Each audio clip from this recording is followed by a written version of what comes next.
আজকে পড়াবো তোমাদের phobic anxiety disorder. Phobic anxiety disorders, anxiety happens in presence to a specific object or situation which is irrational and disproportionately high in comparison to the stimulus. The person avoids the situation or stimulus and also experiences anticipatory anxiety. তাহলে phobic anxiety disorder হলো এটা কোনো specific একটা object অথবা সিচুয়েশনে তার irrational and disproportionate অস্বাভাবিক এবং যেটা স্বাভাবিক অস্বাভাবিক এবং মাত্রা ডিসপ্রপোর্শনেট হলো যে পরিমাণ ভয় পাওয়ার কথা কোনো বিষয়ে তার থেকে বেশি পরিমাণে যদি ভয় পায় সেই স্টিমুলাস দেখে তাহলেই আমরা তাকে বলবো ফোবিক অ্যাংজাইটি ডিসঅর্ডার।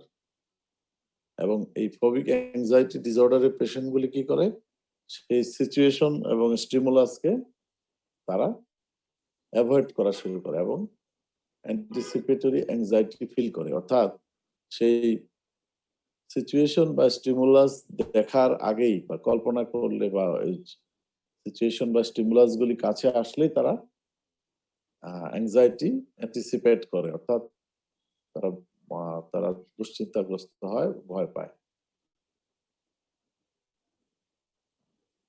নেক্সট হলো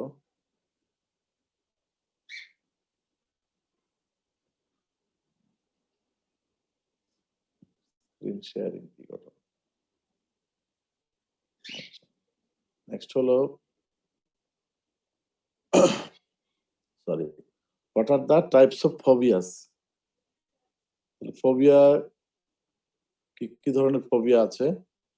ফোবিয়া আছে স্পেসিফিক আর সিম্পল ফোবিয়া, যেমন that is spider phobia, height phobia, phobia of flying, phobia of dental chair, phobia of illness, phobia of animals, storms, height, water injection, blood, elevators, driving, etc. আর কিছু আছে social phobia, এগুলি হলো phobia in restaurants, canteen, dinner parties, seminars, board meeting. আর আরেকটা phobia আছে, এটার নাম হলো এগোরাফোবিয়া। এগোরাফোবিয়া হলো being on a bridge, traveling in bus or train or automobiles or planes. তাহলে তিন ধরনের মোটামুটি তিন ভাগে আমরা ফোবিয়াকে ভাগ করতে পারি। একটা বলবো আমরা যে স্পেসিফিক আর সিম্পল ফোবিয়া, এটা ছোটখাটো জিনিস, কেউ তেলাপোকা দেখে উচ্চতা, কেউ ফ্লাইং এ ভয় পায়, কেউ ডেন্টাল চেয়ার, কেউ রোগ নিয়ে ভয় পায়, কেউ এনি টাইপ অফ অ্যানিমালস, কুকুর, বিড়াল, স্টর্মস, ঝড়, উচ্চতা, পানি, যেমন পানিতে নামতে ভয় পায়, ইনজেকশন, ব্লাড, এলিভেটর, ড্রাইভিং, এগুলি সিম্পল, মানে একটা নির্দিষ্ট বিষয় বা বস্তুকে যখন ভয় পায়। আর এটা সোশ্যাল ফোবিয়া, এটা কোনো নির্দিষ্ট জায়গা না, যে কোনো গ্যাদারিং, রেস্টুরেন্টের ক্ষেত্রে ভয় পায়, ক্যান্টিনে যেতে ভয় পায়, ডিনার পার্টিতে, সেমিনার, বোর্ড মিটিং এ। সে কিসের ভয় পায়? ভয় পায় যে সে নিজেকে ভালোভাবে উপস্থাপন করতে পারবে না। সে হয়তো যেভাবে কাজ করে বা কোনো মিটিং এ কোনো কথা বললে হয়তো মনে করবে অন্যরা তার উপহাস করবে, অন্যরা কি বলে না বলে, এই জন্য বোর্ড মিটিং এ কথা বলতে পারে না, কিংবা ডিনার পার্টিতে খেতে পারে না, যে তার খাওয়া কিভাবে খায় না খায় এগুলো সব অন্যরা পর্যবেক্ষণ করবে, এই ভয়ে সে মিটিং এ, ডিনার পার্টিতে যায়। আরেকটা আছে এগোরাফোবিয়া, এটা হলো এগোরা মানে হলো তোমার পাবলিক প্লেস, যেমন শপিং মল, তারপর ব্রিজ, ট্রাভেলিং ইন বাস ও ট্রেন, অটোমোবাইল, এগুলিতে উঠলে তার মনে হয় কিছু একটা হয়ে যাবে, আর অ্যাক্সিডেন্ট হবে, কিংবা তার যদি কোনো কিছু এর ভিতরে হয় সে বেরিয়ে আসতে পারবে না। এই বিষয়গুলি হলো এগোরাফোবিয়া।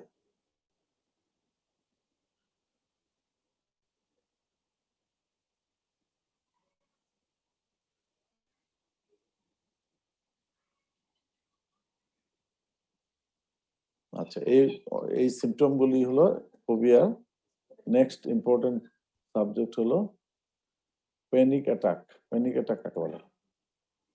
This is an emergency medical situation to the patient where there is a episodic period of intense fear or discomfort in which 4 out of 13 following symptoms have to be present.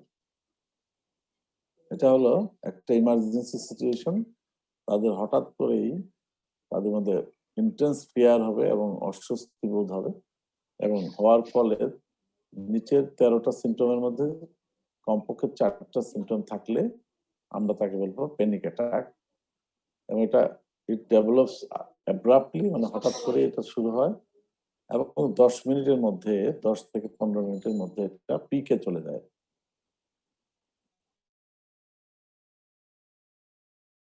Panic attack: number 1, palpitation, pounding heart or increased heart rate. Number 2, trembling or shaking, sensation of shortness of breath or smothering, choking feeling, chest pain, discomfort, nausea, abdominal distress, feeling dizzy, unsteady, light.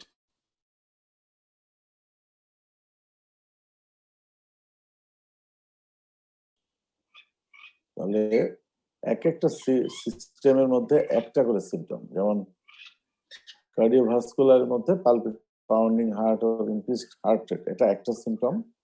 Sweating যেমন অটোনমিকের মধ্যে একটা, ট্রেমবলিং, shaking এটা মাসকুলোস্কেলিটালের মধ্যে একটা symptom, আর sensation of shortness breath or smooth respiratory সিস্টেমের একটা সিমটম, চোকিং ফিলিং রেসপিরেটরি সিস্টেমের একটা সিমটম এরকম থাকতে পারে। চেস্ট পেন, ডিসকমফোর্ট এগুলা কার্ডিওভাস্কুলার সিস্টেমও থাকতে পারে, আবার জিআইটিতেও হয়, যেমন nausea, abdominal distress, feeling dizzy, unsteady, light and faint, এটা সেন্ট্রাল নার্ভাস সিস্টেমে। ডিজিনেস হতে পারে, আনস্টেডি হয়তো বলে যে আমি হয়তো পড়ে যাব, ফেইন্টিং।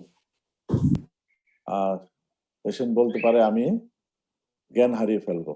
আরেকটা আছে ডিরিয়েলাইজেশন, ডিপার্সোনালাইজেশন। এটা হলো তাদের যে পারসেপশন, তারা মনে করবে যে আমি যে পরিস্থিতিতে পরিবেশে আছি সেটা আমার কাছে আনরিয়েল, তার কাছে আনরিয়েল মনে হবে, যেটা তার পরিচিত জায়গা নয়। আর ডিপার্সোনালাইজেশনটা হলো সে যে একজন ব্যক্তি, সে নিজে নিজেকে চিনতে পারবে না, এরকম যে আমি আমার মধ্যে নেই বা আমি পরিচিত জায়গার মধ্যে নেই। এইগুলিকে বলে ডিরিয়েলাইজেশন, ডিপার্সোনালাইজেশন। এগুলো কিন্তু হ্যালুসিনেশন বা ডিলিউশন না, এটা অ্যাংজাইটি ডিসঅর্ডার, প্যানিক অ্যাটাকেও এটা হতে পারে। আরো আছে fear of losing control or going crazy, fear of dying, numbness, tingling, chills, hot flush. এই যে 13টা সিমটম বলা হলো, 13টার মধ্যে যে কোনো 4টা বা 4-এর অধিক সিমটম যদি থাকে কারো, তাকে বলবে প্যানিক অ্যাটাক। তাহলে প্যানিক ডিসঅর্ডার কাকে বলা হবে? প্যানিক ডিসঅর্ডার বলা হবে 1 মাসের মধ্যে যদি 4 বা 4-এর অধিক প্যানিক অ্যাটাক কারো হয়, তাহলে তাকে বলা হবে panic disorder. Panic attack patients urgently rush to the emergency service or cardiologist or physicians and often get admitted in hospital, but after 15 to 30 minutes they feel normal and seek discharge. Panic patientরা এমন তাদের symptom গুলি appear করবে, মনে হবে তারা কোনো serious cardiac patient অথবা respiratory ডিস্ট্রেসে ভুগছে বা নিউরোলজিক্যাল কোনো প্রবলেম, তখন তারা দ্রুত ইমার্জেন্সিতে যাবে, ইমার্জেন্সি তাদের নিয়ে যাবে তার কেয়ার গিভার বা কাছের লোক। প্যানিক অ্যাটাক কিন্তু যে কোনো সময়, যে কোনো মুহূর্তে হতে পারে। হয়তো কোনো রোগী, মানে কোনো মানুষ তার অফিস যাচ্ছে, অফিসে যাওয়ার পথেও কিন্তু তার প্যানিক অ্যাটাক হতে পারে। সে তখন যেই যানবাহনে যেতে থাকে সেটার থেকে নেমে যাবে, সে বসে যাবে, হয়তো পানি খাওয়াবে, সে বলবে আমার খারাপ লাগছে, তখন সে হসপিটালে যাবে, ইমার্জেন্সি ডিপার্টমেন্টে, এবং তখন তারা ইমার্জেন্সিতে, যেমন তোমরা ইন্টারনেটে এরকম রোগী পাবে, তখন তাদের ফিজিক্যাল এক্সামিনেশন করবে, ক্লিনিক্যাল এক্সামিনেশন, এবং সেই সাথে তার ইসিজিটা করে নেওয়া ভালো। যদি তার কার্ডিওভাস্কুলার এবং রেসপিরেটরি সিস্টেম ওকে থাকে, everything is normal, pulse, BP, heart রেটটা হাই থাকতে পারে, বাট তার যদি ইসকেমিক হার্ট ডিজিজ অথবা রেসপিরেটরি ডিস্ট্রেসের কোনো সিমটম না থাকে, ব্রঙ্কিয়াল অ্যাজমা, ব্রঙ্কা এগুলি না থাকে, এবং তার যদি কনসাসনেস থাকে, তাহলে কিন্তু তাকে নিয়ে অস্থির হওয়ার কিছু নাই। তার পেশেন্টকে, পার্টিকে বলতে হবে যে আপনার রোগী হয়তো প্যানিক অ্যাটাকে ভুগেছে, এটি একটি ছোট ধরনের মানসিক রোগ, কিছুক্ষণ পরে সে শান্ত হয়ে যাবে। এবং বাস্তবিকই সে কিন্তু 15 থেকে 30 মিনিট পরে নর্মাল ফিল করে এবং সে ছুটি নিতে চায় যে আমি তো এখন ভালো আছি, আমি বাসায় চলে যাব। Most of the patient apprehend next attack and become fearful panic attacks, and agoraphobia frequently coexist. অর্থাৎ বলা হচ্ছে যে এই প্যানিক অ্যাটাক একটা হওয়ার পরে পরবর্তী প্যানিক অ্যাটাকের জন্য তারা কিন্তু দুশ্চিন্তায় থাকে, অ্যাপ্রিহেন্ড করে, তারা প্রত্যাশা করে যে আরেকটা প্যানিক অ্যাটাক তাদের হবে, এই ভয়ে তারা অস্থির থাকে। এবং এদের প্যানিক অ্যাটাকের সাথে অনেক সময় অ্যাগোরাফোবিয়াটাও একসাথে থাকে। আর একটু আগে যেটা বললাম, panic disorder is usually defined as 4 or more panic attacks in a month, or apprehension of another panic attack in the following months. তাহলে তোমাদের যে এই যে 13টা সিমটম বললাম, এই 13টা সিমটম কিন্তু মুখস্থ থাকতে হবে। 13টার মধ্যে 4 বা 4-এর অধিক এই সিমটম গুলি থাকলেই প্যানিক অ্যাটাক বলা হয়। তোমরা কি শুনতে পেয়েছো? প্যানিক অ্যাটাক সম্পর্কে আর কিছু জিজ্ঞাসা আছে? হ্যালো, আনমিউট করতেছি। না স্যার, বুঝতে পেরেছি। ওকে, তাহলে নেক্সট আমরা বলি কনভার্সন ডিসঅর্ডার। এটা আরেকটি খুবই ইম্পর্টেন্ট একটি রোগ। আগে বলা হতো হিস্টেরিয়া, এটা আসলে ডিসোসিয়েটিভ ডিসঅর্ডার। কনভার্সন ডিসঅর্ডারকে হিস্টেরিয়া বলা হতো, এর কারণ হলো হিস্টেরা শব্দটা হলো ইউটেরাস। তো আগে বলা হতো যে এই এটা ফিমেলদের বেশি হয়, এবং অনেকে বলা হতো যে এটা আসলে বা ইউটেরাসের মুভমেন্টের জন্য এটা হয়। অ্যাকচুয়ালি এটা না, এটা হলো সাইকোলজিক্যাল কোনো ডিস্ট্রেস অথবা সাইকোলজিক্যাল কোনো কনফ্লিক্ট, অথবা কারো স্ট্রেস, কোনো কারণে যদি কারো মনে দ্বন্দ্ব থাকে, কোনো বিষয় নিয়ে ডিসিশন মেক করতে পারে না, এবং সেটা সে আবার প্রকাশও করতে পারে না, আর তার সমাধানও দিতে পারে না, বা তার অভিভাবকরাও তাকে সাপোর্ট দিতে পারে না, বা জানেই না তার মনের ভিতর কি হচ্ছে, বা কোনো ডাক্তার সাইকিয়াট্রিস্টের কাছে যখন এগুলি নিয়ে না যায়, তখন তাদের মধ্যে এই যে সাইকোলজিক্যাল ডিস্ট্রেস গুলি, এই ডিস্ট্রেস গুলি সোমাটিক সিমটম আকারে প্রকাশ পায়। অর্থাৎ psychological stresses converted into physical symptoms, এটাকে বলা হয় কনভার্সন ডিসঅর্ডার। এটা কিন্তু it is a neurotic disorder. Neurotic মানে কিন্তু নিউরোলজিক্যাল না। নিউরোটিক আর সাইকোটিক সম্পর্কে তোমাদের পড়িয়েছি, তাই না?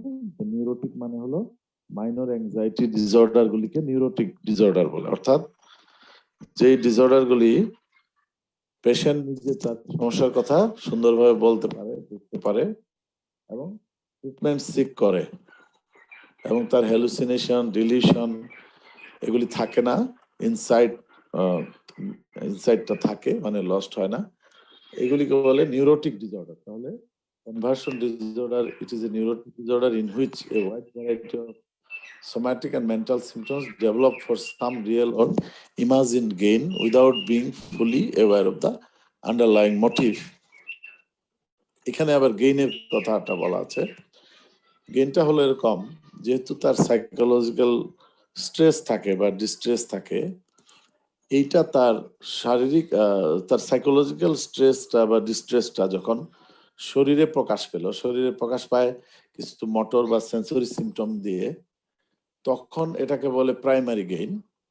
আর যখন এই সাইকোলজিক্যাল স্ট্রেসটা ফিজিক্যালি সিমটম প্রডিউস করার ফলে যখন সে হসপিটালে ভর্তি হয়ে গেল বা ডক্টরের কেয়ার পেল বা তার কেয়ার গিভারের অ্যাটেনশনটা গ্রো করতে পারলো, তখন সেটাকে বলে সেকেন্ডারি গেইন। তাহলে তোমাদের মনে প্রশ্ন জাগতে পারে, সে এটা কি ইচ্ছাকৃত ভাবে করে? উত্তর দাও তো দেখি। এই কনভার্সন ডিসঅর্ডার, এটা কি ইচ্ছাকৃত ভাবে কেউ সিমটম তৈরি করে? আসসালামু আলাইকুম স্যার। স্যার সালাম। আমাদের কয়েকজন ওয়েটিং এ আছে স্যার, একটু আপনি যদি কষ্ট করে একটু অ্যাকসেপ্ট করতেন। হ্যাঁ হ্যাঁ হ্যাঁ, ওয়েটিং তো আমি বুঝতেছি না, আচ্ছা করে দিচ্ছি। ওয়েটিং কো, আচ্ছা আমি দেখতেছি। হ্যাঁ, পার্টিসিপেন্ট নিয়োগ তো নাই, এখনো ওয়েটিং। আচ্ছা আচ্ছা, অ্যাডমিট অল।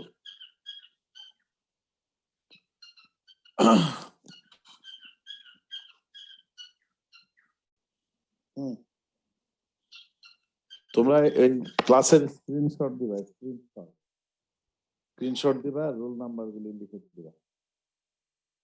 আচ্ছা, আমি যেটা বলছিলাম, কোশ্চেন করলাম তোমাদের যে এই যে প্রাইমারি গেইন হয় এবং সেকেন্ডারি গেইন হয় কনভার্সন ডিসঅর্ডারে। তো এই সেকেন্ডারি গেইন যেটা, সেকেন্ডারি গেইনে তোমার কি, ওরা কি এই পেশেন্টগুলি কি সিমটমগুলি ইচ্ছা করে প্রডিউস করে না নাকি বলো দেখি? না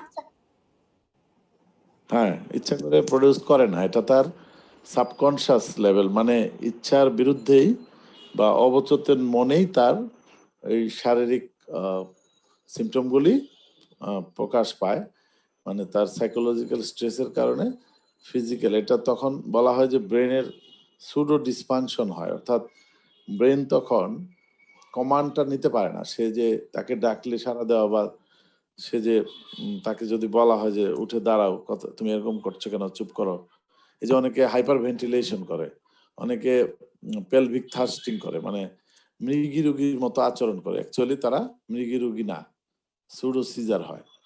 তো তখন যদি তাদের বলা হয় যে তুমি এগুলি করছো কেন, তুমি এগুলি বন্ধ করো, তারা কিন্তু ওই মুহূর্তে ওইটা কমান্ড ফলো করতে পারে না। শুনে, তারা কিন্তু শুনতে পায়, কথাটা শুনতে পায়, পরিস্থিতি আশেপাশে কে কি করতেছে বুঝতে পারে, কিন্তু নিজের থেকে মুখ দিয়ে বলতে পারে না। এই কারণে তাকে বলা হবে যে এটা ইচ্ছা করে করে না। ওকে, তাহলে the three characteristics of the symptoms, they occur in the absence of physical pathology, they are produced unconsciously। এই যে 2 নাম্বারটাই বলছিলাম তোমাদেরকে যে দে আর প্রডিউসড আনকনসিয়াসলি, তাদের যে সিমটম গুলি এগুলি কিন্তু আনকনসিয়াসলি হয়, and they are not caused by overactivity of the sympathetic nervous system, কিংবা নিউরোলজিক্যাল কোনো কারণেও কিন্তু তাদের এই সিমটমটা হয় না। Sympathetic nervous system over activity হলেই যে তার এটা হবে তা না, এবং they occur in the absence of physical pathology, এটা হলো মেইন কথা। এখন এর মধ্যে আরো কিছু ব্যাপার আছে। There is usually an emotional conflict and the hysterical symptoms may have primary gain. একটু আগে যেটা তোমাদের বললাম, the reduction in anxiety, avoidance of social responsibility, others, and ultimate solution of the problem. তাহলে there is an emotional conflict and the hysterical symptom may have primary gain, that is reduction of anxiety, avoidance of social responsibility, and secondary gain holo care and attention from others and ultimate solution of the problem. আচ্ছা, what are the clinical syndromes of conversion disorder? এটা খুবই important, তোমাদের এটা প্রশ্ন করতে পারে, এটা রিটেনে প্রশ্ন আসতে পারে যে what are the clinical symptoms of conversion disorder? এটার ক্লিনিক্যাল সিমটমস, ফিজিক্যাল সিমটমস আমরা যেগুলি বলবো সেগুলো হলো, একটা হলো মোটর সিমটমস, এটা মনে রাখবো যে দিস মে, মোটর সিমটমস হলো this may consist of paralysis, paresis, fits, tremors, rigidity, abnormal gait, ataxia, fits. Fits দুইবার বলা হয়েছে একই motor symptoms this may consist of paralysis paresis fits tremors rigidity abnormal gait ataxia তোমাদের মনে প্রশ্ন জাগতে পারে যে এগুলি তো স্যার নিউরোলজিক্যাল ডিসঅর্ডারের সিমটম তাহলে কনভার্সন ডিসঅর্ডারে হয় কেন এই সিমটম গুলি কিন্তু পেশেন্ট প্রডিউস করবে কিন্তু তুমি যদি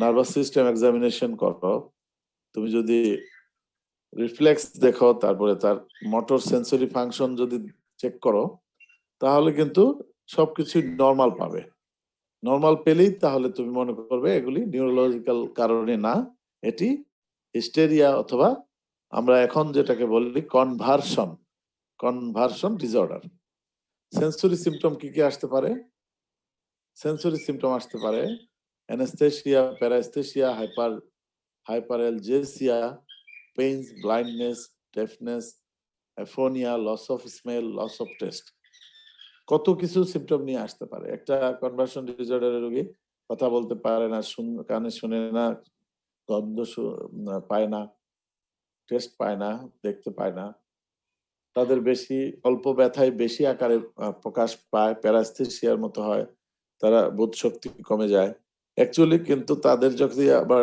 নার্ভ টেস্ট করো সেন্সরি মোটর টেস্ট করো সেগুলি তার কিন্তু ওকে থাকবে কিন্তু সে পেশেন্টকে যদি জিজ্ঞেস করো আপনি সমস্যা কি বলবে যে আমি এই হাতে পায়ে জোর পাই না আমার অবশ লাগে বোধ শক্তি পাই না কিন্তু তুমি নার্ভ টেস্ট করো তুমি নার্ভ টেস্ট কিন্তু শুধু ক্লিনিক্যালি করা হয় না এটা কিন্তু ইনভেস্টিগেশন আকারে ল্যাবেও করা হয় তোমরা জানো কিনা নার্ভ টেস্ট হলো নার্ভ কন্ডাকশন ভেলোসিটি এনসিভি করা হয় এটাকে বলা হয় নার্ভ কন্ডাকশন ভেলোসিটি স্যার আসসালামু আলাইকুম ওয়ালাইকুম আসসালাম স্যার আমার এক ফ্রেন্ড স্যার এতক্ষণ ছিল পরে স্যার নেট চলে যাওয়াতে ও একটু স্যার বের হয়ে গেছে স্যার আপনি যদি কাইন্ডলি একটু অ্যাকসেপ্ট করতেন হ্যাঁ অসুবিধা নাই কি করব স্যার ও রিকোয়েস্টে আছে স্যার মানে অ্যাড হওয়ার জন্য ও অ্যাড হওয়ার জন্য আমি তো দেখতে পাচ্ছি না আচ্ছা আমি দেখতেছি থ্যাংক ইউ স্যার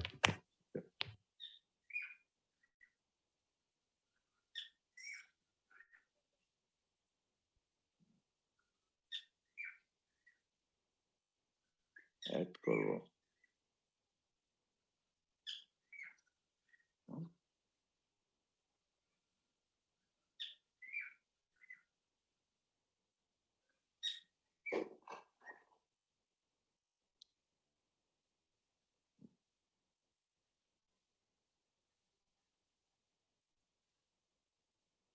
তুমি কি জর্দা বানাচ্ছো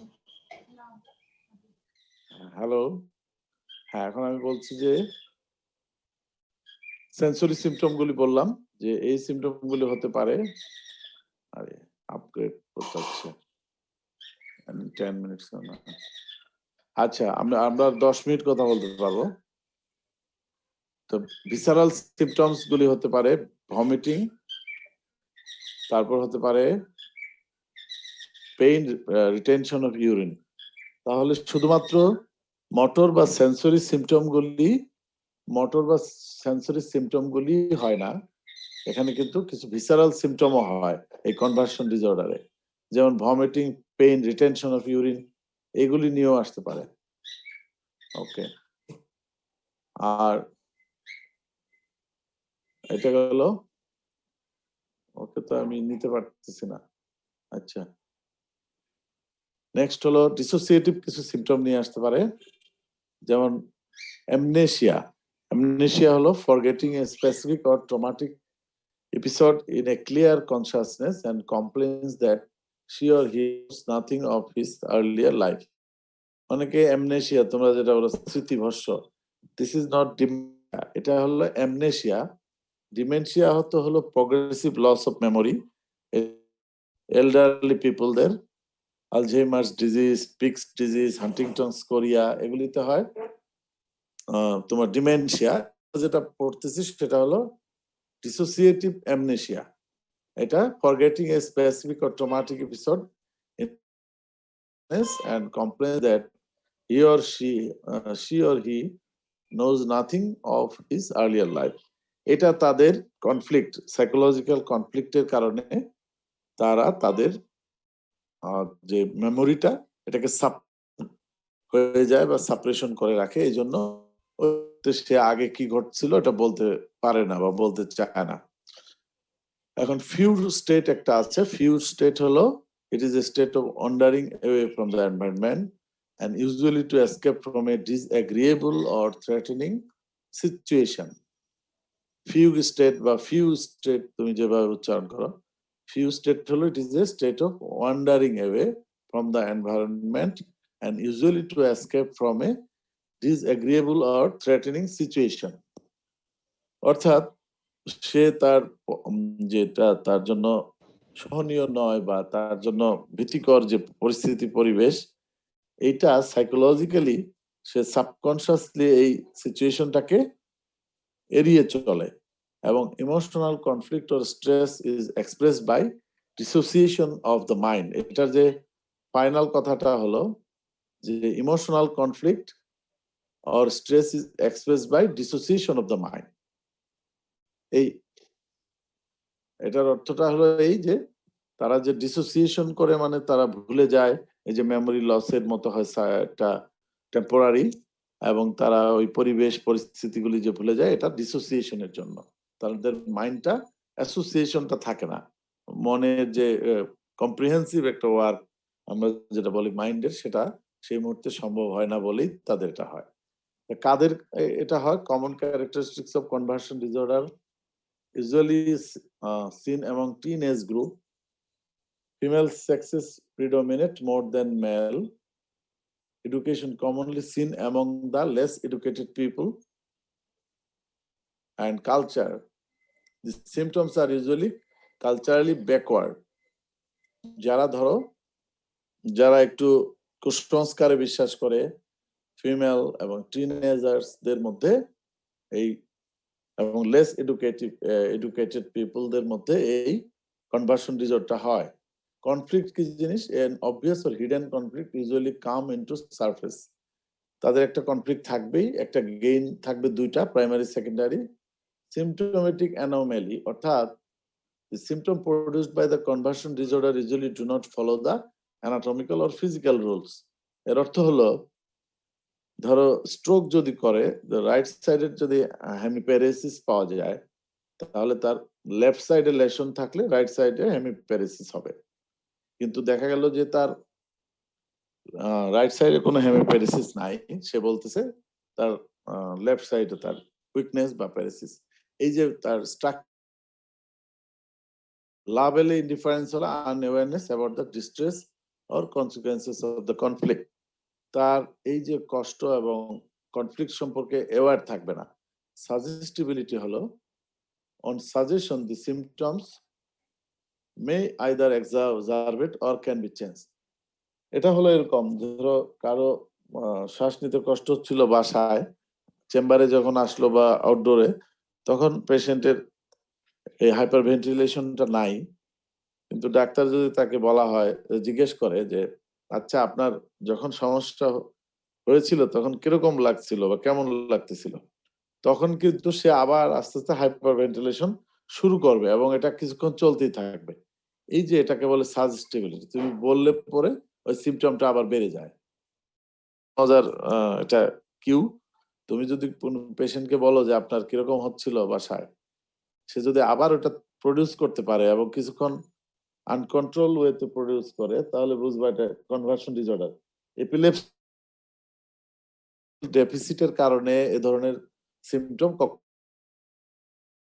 এপিলেপসি হয় সাডেন আনকনশাসনেস, সাডেন তোমার ইলেকট্রিক্যাল ডিসচার্জ হয়, এবং এটা তখন পেশেন্ট টোটালি আনকনশাস থাকে এবং তার টাইম জ্ঞান ঠিক থাকে না, এবং কখন তার ফিট বা সিজার শুরু হবে সে নিজেও জানে না। সকালে বিকালে রাতে যে কোনো সময় এপিলেপসিটা স্টার্ট হতে পারে। বাট কনভার্সন ডিসঅর্ডার সাধারণত বা হিস্টেরিয়া সাধারণত তার কেয়ার বা তার কাছের মানুষজনের সামনেই তৈরি হবে, কখনোই ঘুমের মধ্যে হবে না। এটা মনে রাখবা। ওকে, নেক্সট হলো ম্যানেজমেন্ট অফ অ্যাংজাইটি ডিসঅর্ডার। এটা টোটাল ম্যানেজমেন্ট। এই যে তোমাদের পড়িয়েছি এটা কিন্তু মাইনর অ্যাংজাইটি ডিসঅর্ডার শেষ হয়ে যাবে। তোমাদের যে পড়িয়েছি generalised anxiety disorder, panic disorder, phobic disorder, obsessive compulsive disorder, conversion disorder, এই সবগুলো ডিসঅর্ডারকে বলা হয় অ্যাংজাইটি ডিসঅর্ডার। এই টোটাল ডিসঅর্ডারে ম্যানেজমেন্ট প্রিন্সিপল হলো প্রথমে assessment and diagnosis, then history taking, investigation হলো related investigations to exclude other medical illness. আমরা যেমন বলি routine investigation, blood, full blood count, RBS, CBC, তোমার chest X-ray, ECG, SGPT, serum creatinine, এগুলি আমরা বলি রুটিন ইনভেস্টিগেশন, চেস্ট এক্সরে, এগুলি আমরা করে নিব two exclude other medical illness. এবং তখন তারপরে আমরা ক্রাইটেরিয়া বসিয়ে DSM-5 অথবা ICD-10 অনুযায়ী আমরা যেরকম বললাম সিমটম কতদিন থাকবে, কতগুলি থাকতে হবে, এই বিষয়গুলি আমরা জাজ করে এবং পেশেন্টের হিস্ট্রি নিব, পেশেন্টের মেন্টাল স্টেট এক্সামিনেশন করব, কেয়ার গিভারের কাছে শুনবো এবং আমরা তাকে মেন্টাল স্টেট এক্সামিনেশন করে ক্রস করব। ক্রস মানে হলো পেশেন্ট সিমটমটা বলছে এটা সঠিক কিনা, আমরা আবার তাকে আরো কিছু প্রশ্ন করে কনফার্ম হয়ে ডায়াগনোসিস করে তারপর ট্রিটমেন্ট শুরু করব। ট্রিটমেন্ট আমরা আউট পেশেন্ট দিতে পারি, ইন পেশেন্ট, কমিউনিটিতেও দিতে পারি, অথবা আমাদের যদি হায়ার সেন্টার না থাকে হায়ার সেন্টারে রেফার করতে পারি। এন্ড প্রথমে general management, nutrition, safety, security of the patient. General management হলো পেশেন্টের ফুডিং, হাউজিং, এগুলি ঠিক আছে কিনা এসব ব্যাপারে খোঁজ খবর নিতে হবে, পেশেন্ট কেয়ার গিভারকে বলে দিতে হবে। এবং কারো সুইসাইডাল টেন্ডেন্সি বা সুইসাইডাল অ্যাটেম্পটের হিস্ট্রি থাকলে তাকে সেফটির জন্য কেয়ার গিভারকে ওয়ার্নিং করে দিতে হবে। Specific anxiolytic drugs and antidepressant in low doses. তোমরা কিন্তু পরীক্ষা পাশের জন্য এই পর্যন্ত বললেই হবে, তোমাদের ওষুধের কোনো ডোজ বলতে হবে না, ডিউরেশন বলতে হবে না, শুধু তোমরা কিছু অ্যাংজিওলাইটিক ড্রাগস লাইক বেনজোডাইজিপাইন, হ্যাঁ, তারপরে প্রোপ্রানোলল মানে বিটা ব্লকার্স, এগুলি বলবা। আর এর মধ্যে কিছু নাম আমি যখন ফার্মাকোলজি পড়াবো তখন তোমাদের